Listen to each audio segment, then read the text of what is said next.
thème ce matin, c'est l'Église et la transmission. Le fait de communiquer, de transmettre. Et pour cela, je vous propose une lecture dans Éphésiens au chapitre 2 et le verset 20 et 21. Éphésiens au chapitre 2, le verset 20. L'apôtre Paul s'adresse à l'église d'Éphèse et il dit « Vous avez été édifiés sur le fondement des apôtres et des prophètes, Jésus-Christ lui-même étant la pierre angulaire. En lui, tout l'édifice, bien coordonné, s'élève pour être un temple saint dans le Seigneur. Amen. » C'est la vocation de l'Église d'honorer Dieu. Et l'Écriture nous dit que pour que l'Église soit un temple saint, il faut que cette Église ait pour fondation, pour pierre angulaire premièrement, le Seigneur Jésus. Et ensuite, il est dit, vous avez été édifiés sur le fondement des apôtres. Alors notez que l'Écriture nous montre une chose, c'est que la transmission est nécessaire. Et l'une des choses que l'Église doit être, c'est de pouvoir transmettre d'une part le message, qui est le message de la parole de Dieu, transmettre les valeurs, qui sont les valeurs du royaume de Dieu, mais aussi lorsque nous servons le Seigneur, c'est de pouvoir aussi transmettre ses compétences, ce savoir, afin que l'œuvre de Dieu prospère. L'apôtre Paul s'adresse à l'église d'Éphèse et il replace les choses en disant « mais la pierre angulaire, c'est le Seigneur Jésus-Christ. » Et le message que le Seigneur a donné a été transmis aux apôtres et prophètes. Et si lui peut dire que vous avez été édifiés sur le fondement des apôtres et des prophètes, c'est parce que les apôtres et les prophètes se sont, durant ces siècles, attachés à transmettre le message de la parole de Dieu, le message de l'Évangile. C'est extrêmement important. Quand on pense à notre société, dans notre pays, l'école est obligatoire. Pourquoi ? Parce qu'il y a cette notion de communiquer la connaissance, le savoir.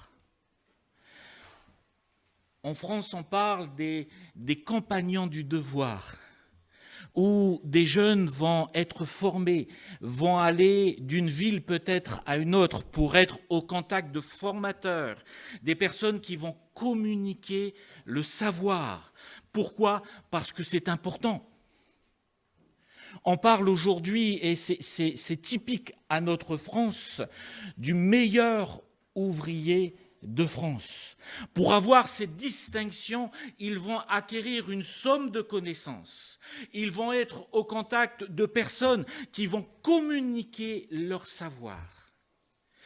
Et concernant l'Église de Jésus-Christ, il est important pour l'Église de veiller à la transmission de la parole de Dieu, des valeurs spirituelles, des valeurs du royaume, et aussi de faire le nécessaire afin que le service de Dieu soit efficace et que le service de Dieu soit à la gloire du Seigneur.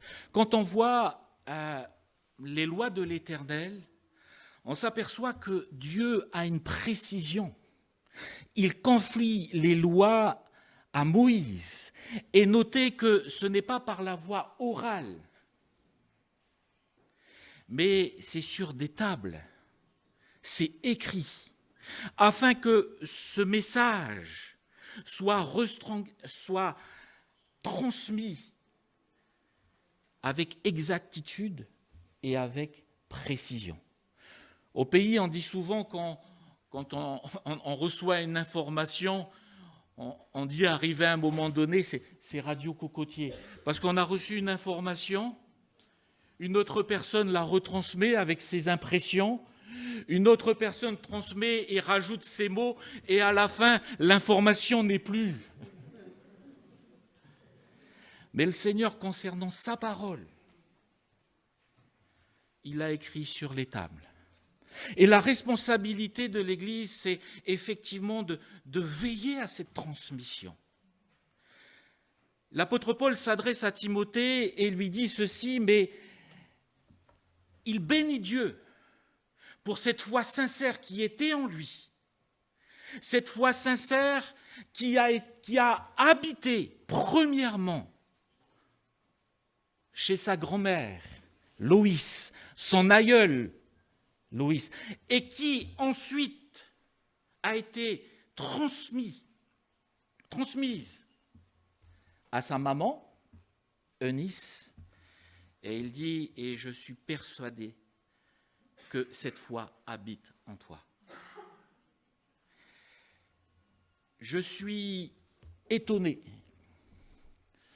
que parfois certains parents n'ont pas cette rigueur concernant l'enseignement de la parole de Dieu à leurs enfants. Il y a cette exigence que nous avons de pouvoir préparer nos enfants à la vie active. On va veiller à cela.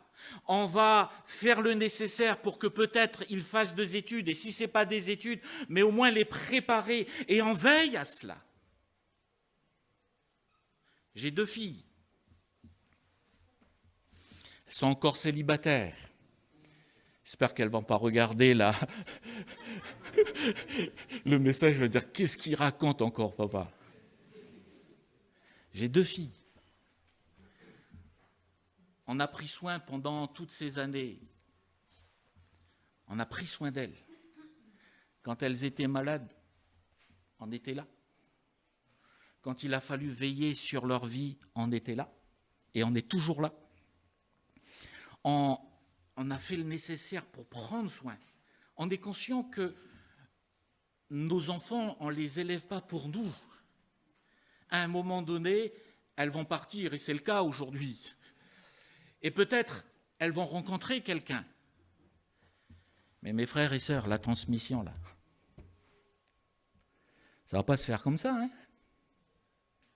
Le frère qui va venir, je ne vais pas confier ma fille à un gars comme ça. Pendant plus de 20 ans, j'ai pris soin de mes filles. C'est pas pour que le gars qui arrive comme ça, voilà, mon gars, on va faire la coutume. Hein. Tu vas t'asseoir et je vais décortiquer ta vie. Tu crois que je vais confier ma fille comme ça? J'ai pris soin pendant des années. Bien sûr, elle fait ce qu'elle veut. C'est ses choix, c'est pas mes choix. Mais il va rencontrer papa. Hein.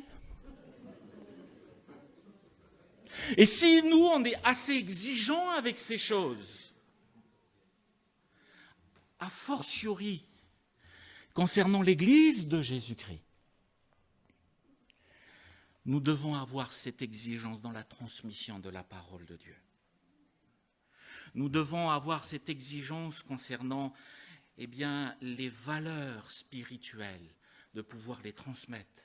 Il faut cette exigence concernant ce service. Nous voulons servir le Seigneur avec un service de qualité et nous avons besoin de veiller à cela. De veiller à cela. L'Écriture nous montre que à maintes et maintes reprises, les apôtres se sont attachés à être fidèles à l'enseignement. L'apôtre Paul, à un moment donné, quand il va partager le thème de la Sainte Seine, on voit que l'exigence de Dieu est là. Parce que dans 1 Corinthiens au chapitre 11 et le verset 23, l'apôtre Paul dit « Car j'ai reçu du Seigneur ce que je vous ai enseigné. » J'ai reçu du Seigneur. L'apôtre Paul n'était pas là quand il y a eu pour la première fois la Sainte Seine. L'apôtre Paul n'a pas fait partie des disciples de Jésus quand il y a eu cette Sainte Seine. Mais notez une chose, que Jésus vient à lui, afin que le message qu'il va transmettre soit un message exact.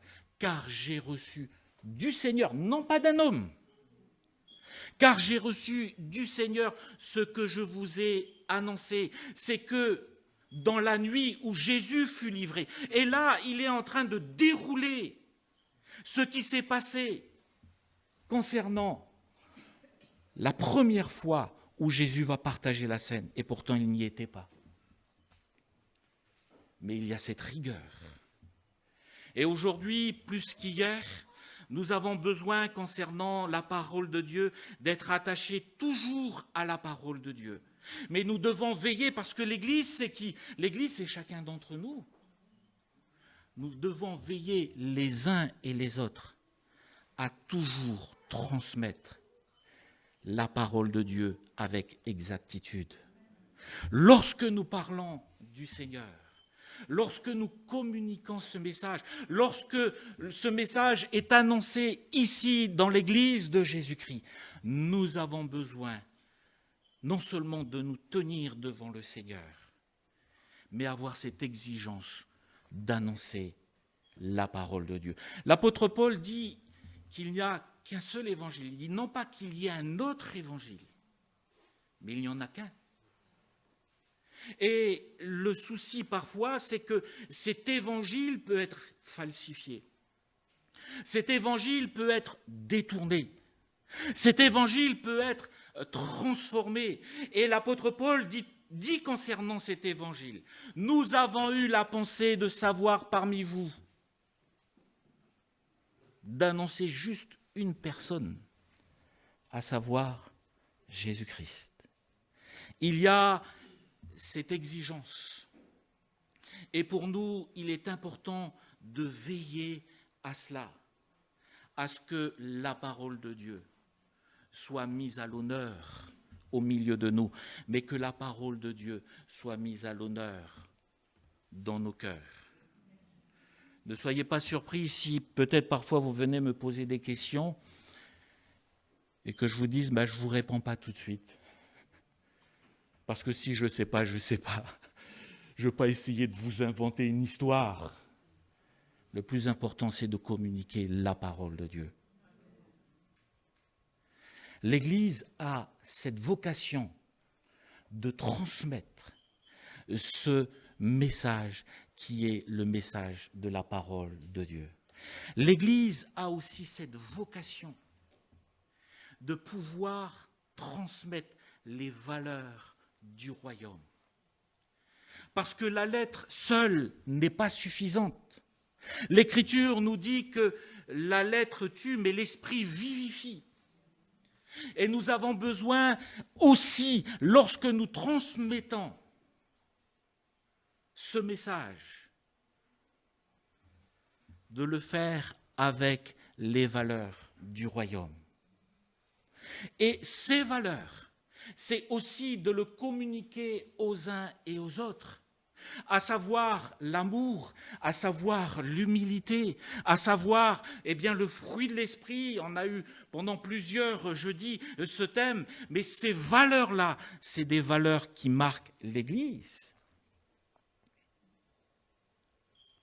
Les pharisiens étaient tellement attachés à la lettre qu'à un moment donné, ils sont devenus légalistes. La Bible nous dit qu'à un moment donné, dans la synagogue, Jésus, le Fils de Dieu, Jésus qui est Dieu, le jour du sabbat, quel drame! Quel drame! le jour du sabbat, Jésus guérit. Alors le chef de synagogue, à un moment donné, il commente. Il y a 6 jours pour être guéri. Aujourd'hui, c'est le sabbat. Vous voulez être guéri, venez aux autres jours. Le chef du sabbat, c'est le Seigneur. Le chef du sabbat, c'est le Seigneur. C'est lui qui est Dieu, c'est lui qui a institué le sabbat. Et le Seigneur fait ce qu'il veut. Mais il est tellement attaché à la loi, au lieu de bénir le Seigneur, au lieu d'adorer Dieu, au lieu de dire mais merci Seigneur, on vient de vivre un miracle extraordinaire. Excusez-moi, je tiens à rappeler qu'il y a 6 jours pour être guéri.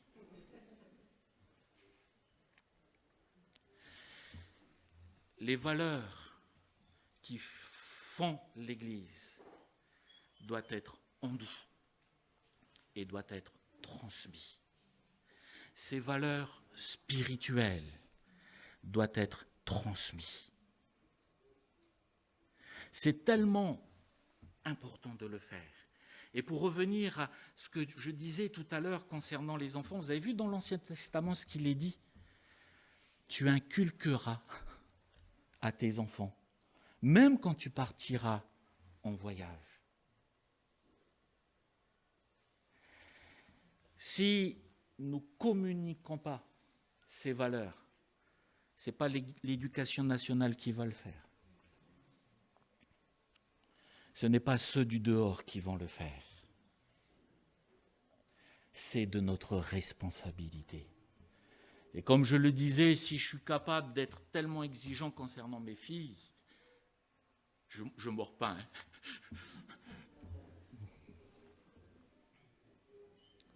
Il faut avoir cette exigence concernant l'éducation de nos enfants dans la parole de Dieu. Elles ont pris le temps de s'engager avec le Seigneur. Et comme je vous le disais, ma deuxième me l'a dit ouvertement, papa, c'est pas parce que tu es pasteur que je vais devenir une chrétienne et que je vais venir à l'église. Quand j'aurai 18 ans, je ferai ce que je veux. Oui, mais à 18 ans, si tu es à la maison, tu fais ce que je veux. Mais ça a été sa décision. Mais pendant tout ce laps de temps, on a essayé de communiquer avec l'aide de Dieu le message. Il y a un moment donné, Nila, elle avait quel âge ? Elle avait 5-6 ans, elle dit, on va prier.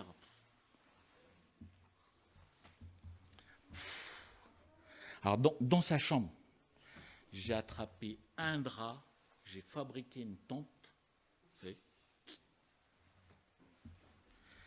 j'ai mis une lampe à l'intérieur, je la vois arriver, qu'elle regarde. Je dis, ici, là, c'est la tente où on raconte des histoires. Mais il y a des histoires de la Bible. Est-ce que tu veux venir quand on se raconte une histoire et tous les deux, on a commencé ? Mais c'est important de donner envie à nos enfants. De donner goût, de transmettre ces valeurs. C'est bien beau de venir ici devant vous. C'est bien beau, en tant que père, de venir et de pouvoir annoncer le message de l'Évangile. Mais si ce que je suis ici, ce n'est pas ce que je suis à la maison, j'ai tout faux. Tout faux.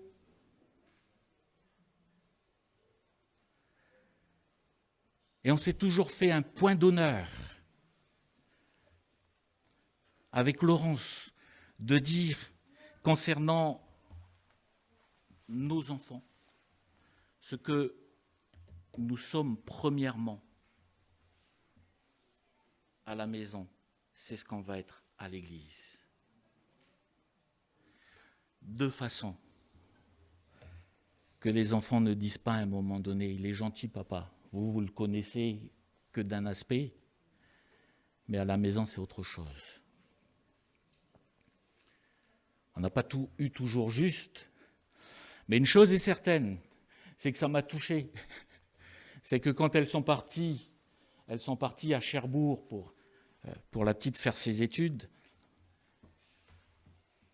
elles ont dit à un moment donné, mais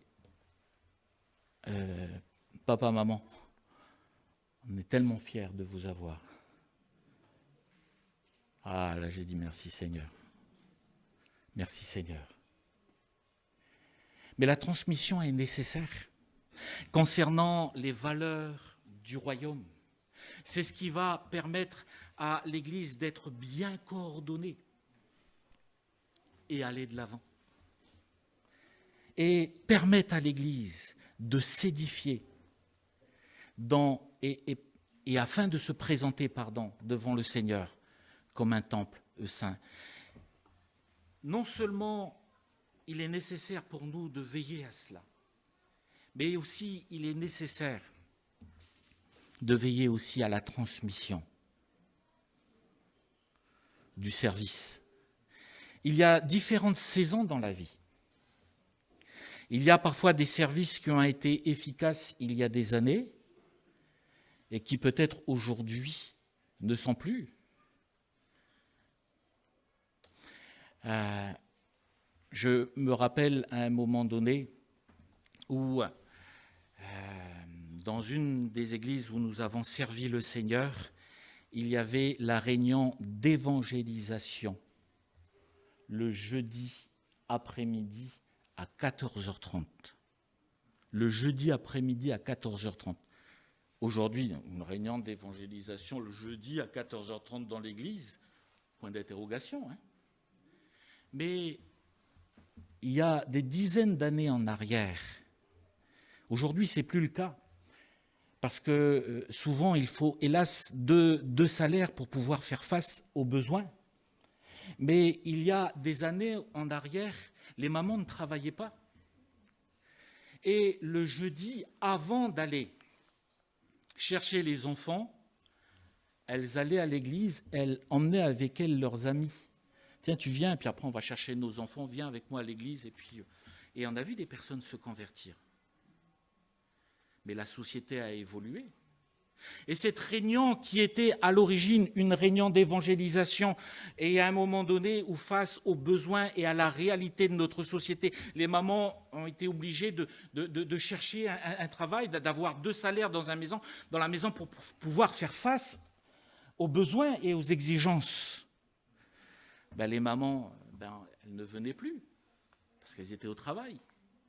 Et on s'est retrouvés à un moment donné à avoir non plus une réunion d'évangélisation, mais une réunion de prière pour ceux qui pouvaient venir. Et pourtant, ça a été efficace dans l'évangélisation à un moment donné. Et c'est là où peut-être il y a des services qui sont là depuis tant d'années et il y a des moments donnés où ça nécessite une réflexion de voir est-ce que c'est toujours valable ou pas. L'Église, c'est le seul organisme, je dis ça entre guillemets, où même quand ça ne marche pas, on continue à le faire. Il y a des entreprises, quand ça ne marche pas, bien sûr, on ne fonctionne pas comme une entreprise, on est bien d'accord, mais quand ça ne marche pas, on trouve une autre solution. L'Église, non, mais ça ne marche pas, mais on continue à le faire. Ça fait des années, mais ça a toujours été comme ça. Et on continue à le faire de la même manière, de la même façon. Au lieu d'avoir cette réflexion de dire « Mais Seigneur, conduis les choses ». Et c'est important pour nous de dire que peut-être il y a parfois des saisons où ça fonctionnait, ça ne fonctionne plus, mais aussi quand il y a des services qui fonctionnent, de pouvoir communiquer ces valeurs-là, afin que ce service perdure et que l'Église continue à avancer et à avancer encore. Que le Seigneur nous donne toute la sagesse, que le Seigneur nous donne toute cette intelligence afin que, sage de sa parole, sage de la connaissance de Dieu, sage avec cette sagesse de Dieu, que nous puissions servir le Seigneur et permettre à ce que l'œuvre de Dieu prospère et se développe. Maintenant, quand on parle de transmission, et je conclus avec ça, c'est que lorsqu'il y a une transmission, il y a un émetteur et un récepteur. Et nous avons besoin tous, les uns et les autres, d'être ce récepteur quand Dieu est celui qui nous façonne et nous conduit dans ce qu'il veut. La Bible nous dit ceci, que celui qui reçoit la parole de Dieu et qui ne la met pas en pratique, il est semblable à une personne qui vient se voir devant un miroir et quand il part, il a oublié.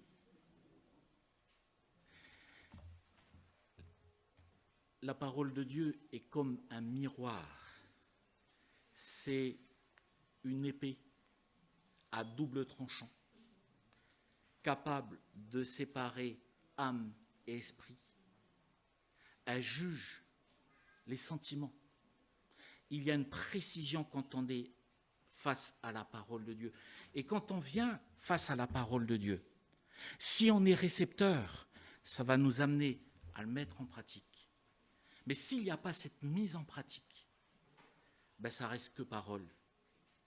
Et quand ça reste que parole, à un moment donné, on oublie.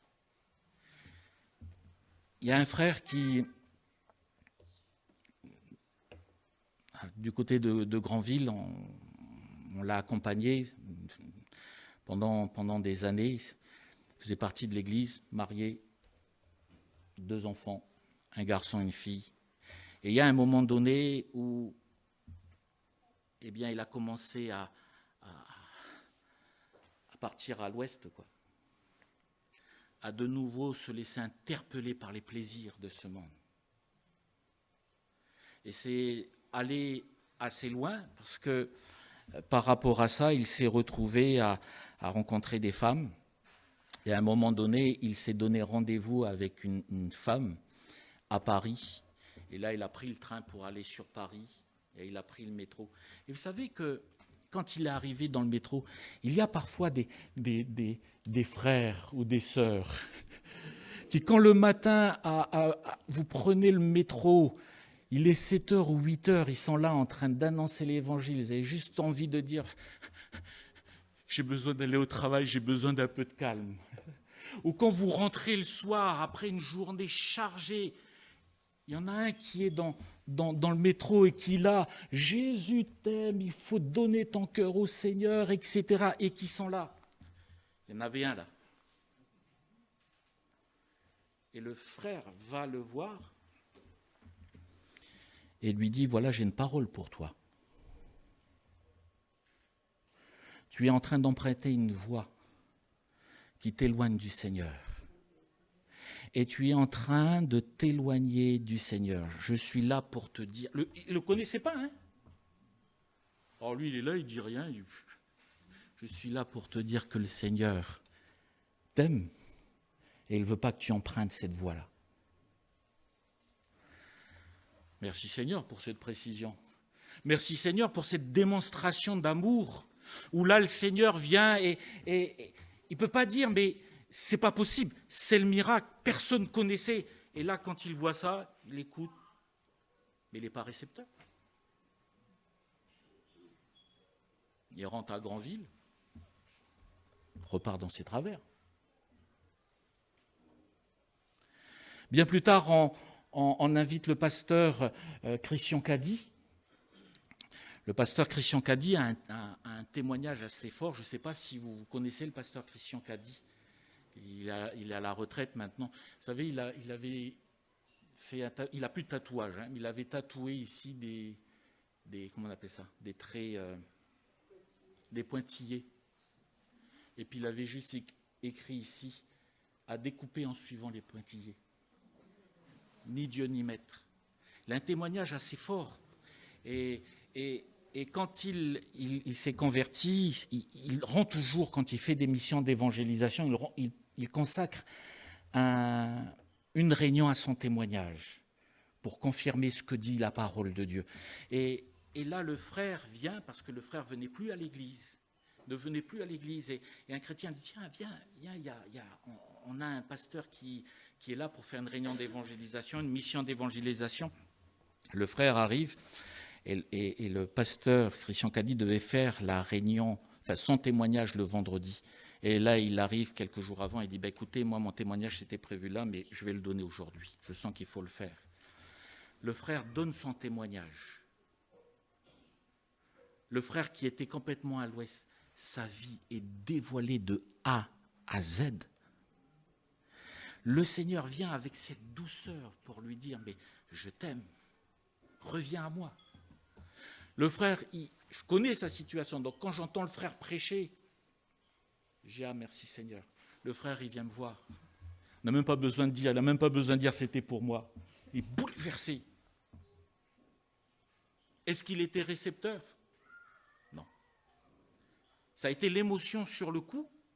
Au lieu de dire à un moment donné, j'ai entendu ta voix et je vais mettre en pratique ta parole, il est sorti de l'église et il est reparti dans ses travers. Que le Seigneur touche son cœur. Et je prie toujours pour lui. Seigneur, touche son cœur pour qu'il revienne à toi. Mais si il est important pour nous de transmettre, il est important pour nous aussi d'être des récepteurs pour recevoir cette parole, pour pouvoir laisser le Saint-Esprit nous transformer et nous permettre effectivement d'aller toujours plus loin avec lui.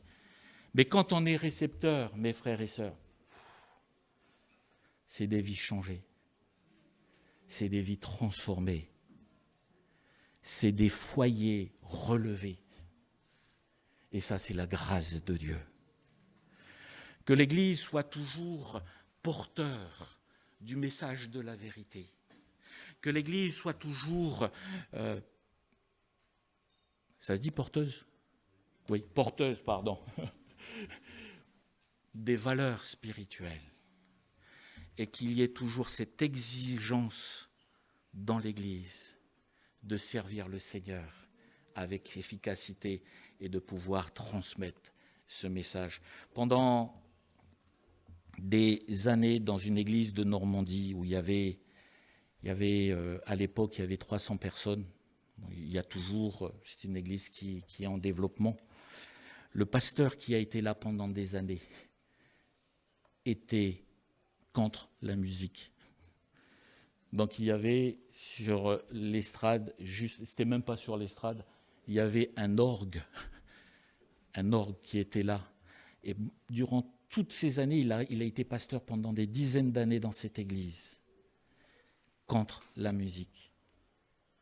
Et quand à un moment donné, il a laissé sa place, il y avait sur plus de 300 personnes, il n'y avait pas de musiciens. Il n'y avait pas de musiciens. Parce qu'il n'a pas communiqué aussi cela. Que Dieu nous aide. On va prier le Seigneur.